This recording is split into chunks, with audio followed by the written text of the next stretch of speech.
안녕하세요. 조영근입니다. 오늘은 소통력 10차시 하트 스토밍의 시대에 대해서 말씀을 드리겠습니다. 왜 하트 스토밍의 시대인가? 우선 먼저요, 트렌드 와칭을 보겠습니다.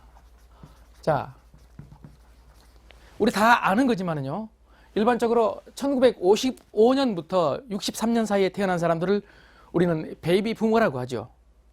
그 시대에 태어난 사람들은 용도가 뭐였을까요? 아마 저도 거기 포함이 되는데 55년부터 63년 사이에 태어난 사람들의 용도는 아마 농업용이었을 거예요. 그때 대부분은 농업시대였고 농업을 생업으로 했기 때문에요. 그러다가 1962년 경제개발 5개년 계획이 시작이 되면서 우리는 산업사회로 바꿔줬고 우리 모두는 산업용으로 용도 변경을 했습니다. 그 용도 변경 작업이 어떤 의미에서는 여러분 아시겠지만 교육이죠. 교육을 통해서 산업용으로 용도 변경됐는데 다시 세상은 변했습니다.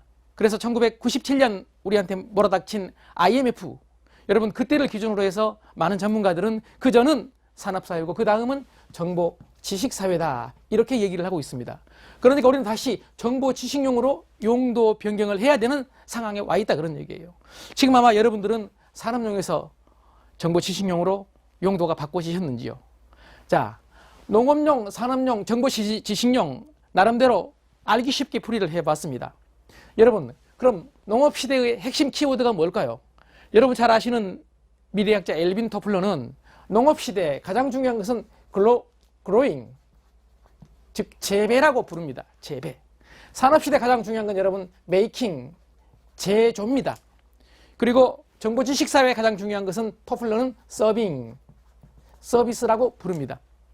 여러분, growing, 재배시대, 농업시대에 가장 중요한 게 뭘까요? 여러분 자연 개척입니다. 그래서 다니엘 벨이라는 미래학자는 농업시대는 인간이 자연과 게임을 한다고 말했습니다. 자연과. 산업시대는 인간이 인공자연, 사람이 만든 자연이죠. 다시 말씀드리면 기계와 게임을 한다고 말했습니다. 그리고 이제 정보지식사회, 지금 우리가 살고 있는 이 세상은 인간이 인간과, 사람이 사람과 게임을 하는 인간과 인간의 게임이 필요한 시대가 됐다. 이렇게 주장을 하고 있습니다. 여러분 그렇다면 자연을 개척을 할 때 가장 필요한 인간의 능력이 뭐였을까요? 신체적인 능력입니다. 육체적인 힘입니다. 이걸 만약에 우리가 치수화해 본다면 피지컬 쿼션트, PQ라고 얘기해도 되겠죠? 여러분 대조적으로 대비해서 본다면 산업시대, 기계를 다루는 능력이 뭘까요? 이걸 우리는 IQ라고 부를 수 있습니다. 우리가 흔히 인간의 등급을 또는 인간의 능력을 나눌 때 IQ로 나눴고 IQ를 대표하는 것이 학력이고 자격증이었죠. 여러분 이제 지금 시대, 다시 말씀드리면 인간과 인간이 게임을 하는 시대에 가장 중요한 인간의 능력은 뭘까요? 많은 사람들은 이모셔널 쿼션트, EQ라고 주장을 하고 있습니다. 다시 말씀드리면 감성지수가 중요해졌다는 얘기죠. 자, PQ, IQ, EQ 다 필요합니다. 그런데 그 중에서 세상이 변하면서, 세월이 변하면서 중심적으로 중요한 것이 핵심 능력이 어떤 것이냐? 여러분 지금 EQ라는 얘기입니다. EQ라는 능력은 보시다겠지만 인간과 인간이 게임을 하는, 다시 말씀드리면 인간을 다루는 능력이라고 볼 수가 있습니다. 자, PQ. 여러분 자연을 다루는 능력은 아시겠지만 로봇이나 기계가 육체적인 힘을 대신하고 있죠. 자, IQ. 여러분 두뇌 중심의 인간 노동력은 컴퓨터가 대신하고 있죠. 이제 컴퓨터가 대신할 수 없는 것, 로봇이 대신할 수 없는 것은 아직까지는 EQ, 즉 감성 능력입니다. 자, 여러분 인간이 인간을 다룰 때 힘을 쓴다고 생각을 해보세요. 이거 원시적 갈등 아닙니까?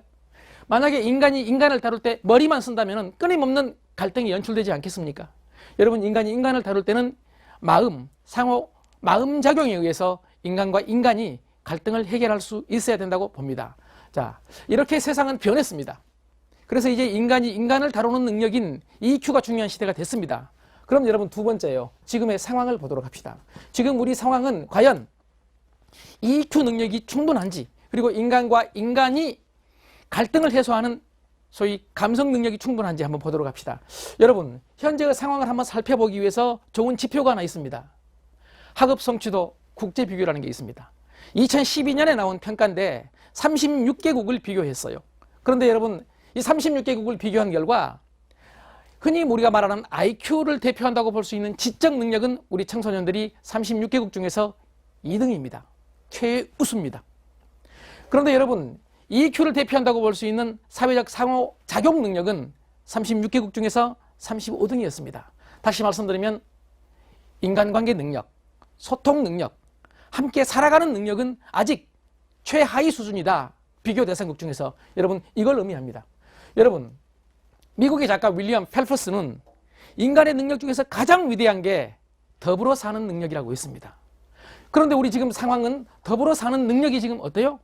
부족하다는 얘기입니다. 더불어 사는 능력이 부족하다 보니까 어떤 일이 벌어집니까? 여러분, 인간과 인간 사이에 갈등, 조직에서 조직 내 갈등, 가정에서 가정 내 갈등, 사회에서는 사회 내 갈등이 해결되지 못하고 계속 증폭이 되고 있다는 것이죠. 여러분, 갈등이 증폭되는 그런 사회를 저는 갈등 사회라고 한번 이름 붙여봤습니다. 지금 우리 사회가 갈등 사회고 우리 조직이 갈등 조직이고 우리 가정이 만약에 갈등 가족이라면 어떻게 해야 되겠습니까? EQ를 높여서 여러분 이 갈등 사회를 해결해야 되지 않겠습니까? 여러분, 갈등을 한번 보세요.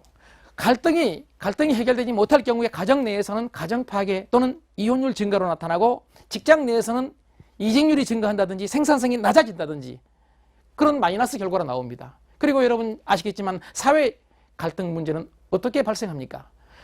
아시겠지만 계층 간의 갈등, 정파 간의 갈등, 종교 간의 갈등, 수없이 많은 갈등들이 사회에 마이너스로 작용하고 있습니다. 여러분, 그렇다면은 이런 상황에서 갈등을 풀 수 있는 갈등 해결책은 없을까요?